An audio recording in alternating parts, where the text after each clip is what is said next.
Hey guys, so Lord here, back again with another edition of Throwback Thursdays, and what I have for you today is the Playmates toys, Image Comics, WildC.A.T.s, Grifter.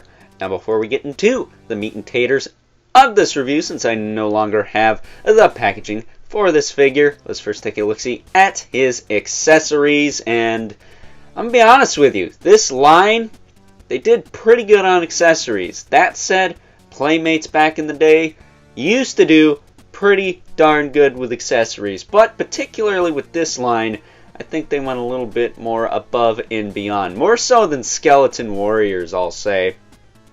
Especially in the paint department, at least as far as the accessories are concerned. So let's shut up and actually take a look at some of those, shall we? Let's. Holy shit, he comes with guns. That's right. McFarlane couldn't pack any guns with their Grifter figure, but yet here's Playmates packing not one, not two, but 3 guns with theirs. Sorry for the delay, I couldn't find the damn thing. Yeah, because back then Image Comics had a pair of testicles and weren't a bunch of cucks like Warner Brothers, putting out stupid mandates on guns that aren't actually able to kill people.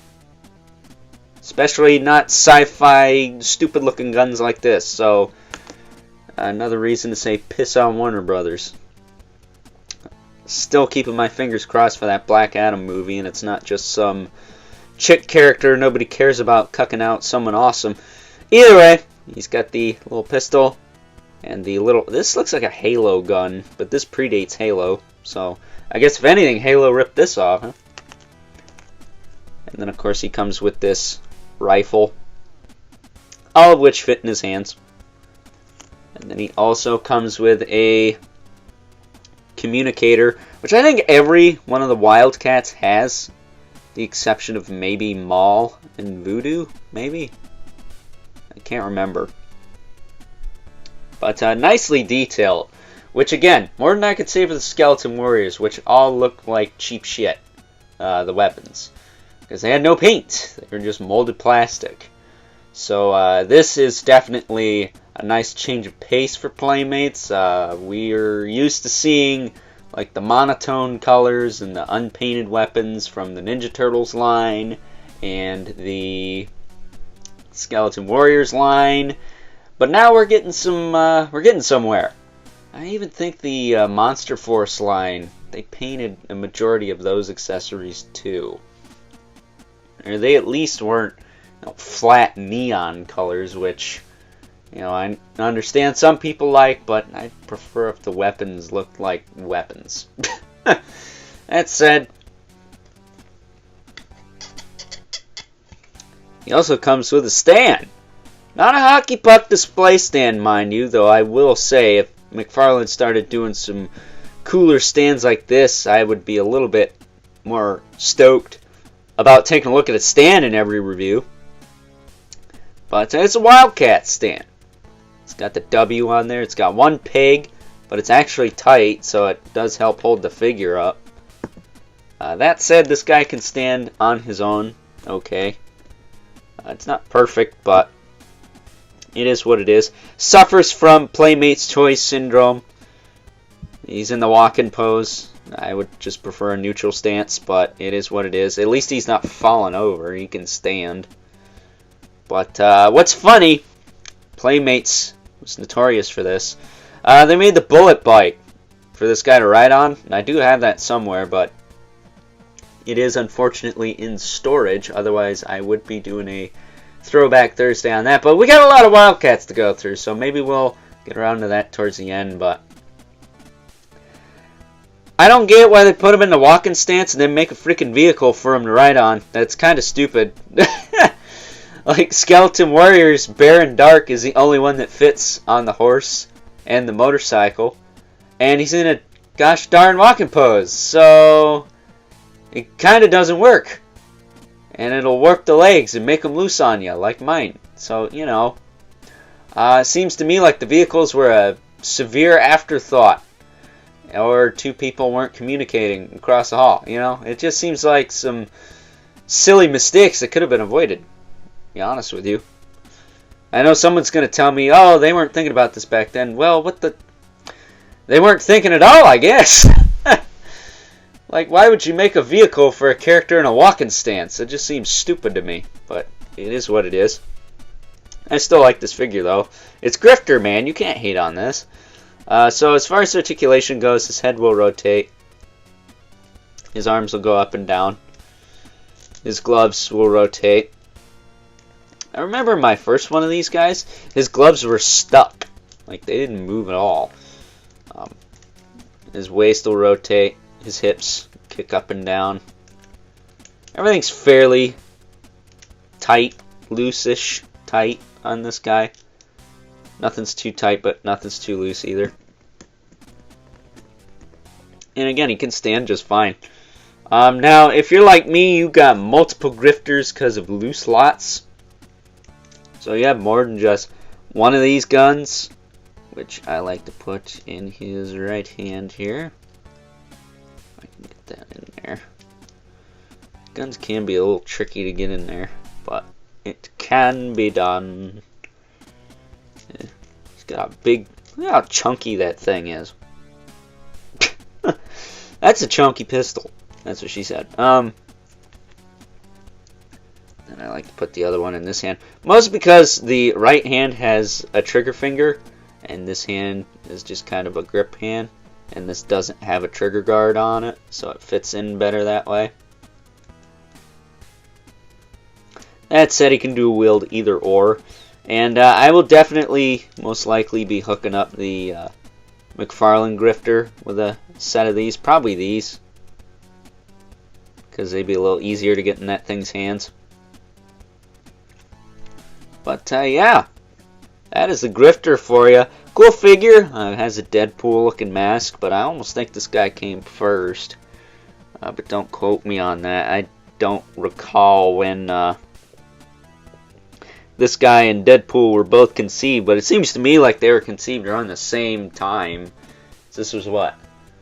Early mid-90s, right around when X-Force was popular? Or am I wrong about that too? I don't care. I can't read. I'm visually impaired. I don't give a shit.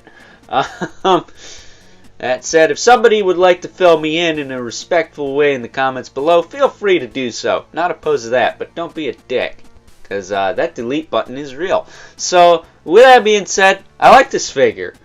I don't like the pre-posed nature of it, and I'm not going to lie, I don't like the pre-posed nature of most Playmates toys, because it just kind of makes them a bitch to stand and get to sit on their respective vehicles. But hey, at least this guy could stand, and for the most part I can get him on the bike, a bit awkwardly, mind you, but it can be done.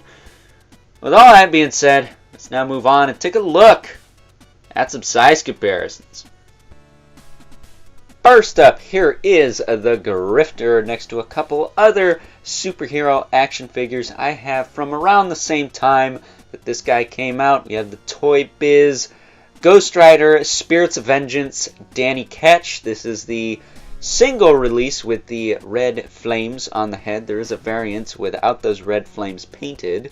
And then we also have the Todd Toys / McFarlane Toys Spawn Series 1 Spawn 1. This is of course the one I have sitting in the Spawn mobile. That's why he doesn't have a cape. And as you can see, I think Grifter scales a little bit better with Spawn. I think he's a little bit too big for Ghost Rider, and I know what you're thinking. He's shorter than Ghost Rider. How can that be? Well, he is pre-posed with his knees bent, so if he were to be fully straightened out, I think he'd be about the same height as Spawn, which I think is appropriate.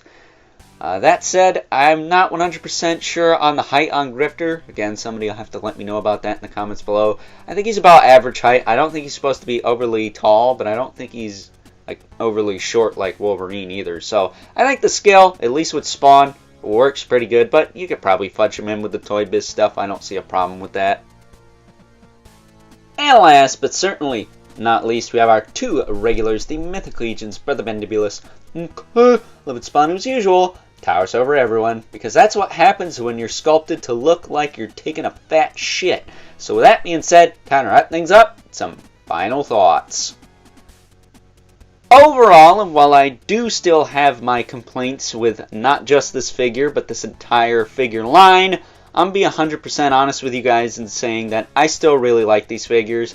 I think this line is awesome, and you gotta love the Wildcats, man. They're a classic 90s team. If you're hating on Wildcats, you're kind of not cool in my opinion, because Wildcats are freaking awesome.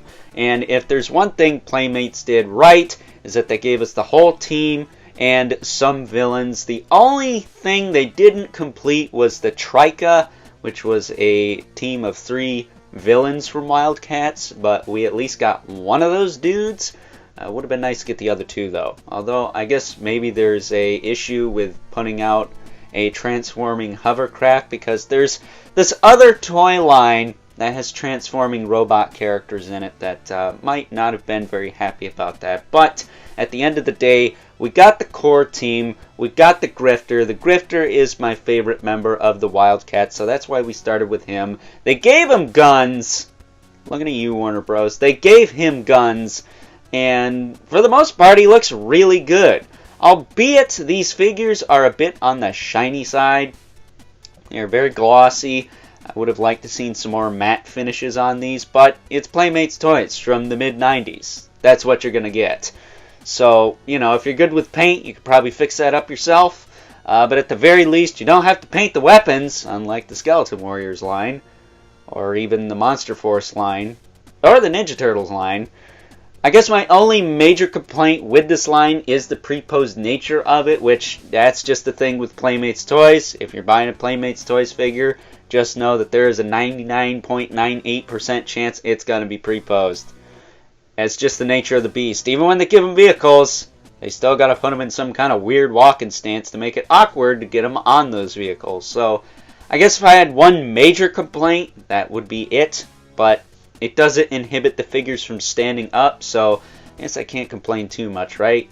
So, if you're like me and you like 90s comic book teams, or if you just want a set of Wildcats and don't want to wait a million years for McFarlane Toys to get around to making them all, then by all means, this set shouldn't be all too expensive on the secondary market, because I bought a lot of mine off eBay when I graduated high school in 2015.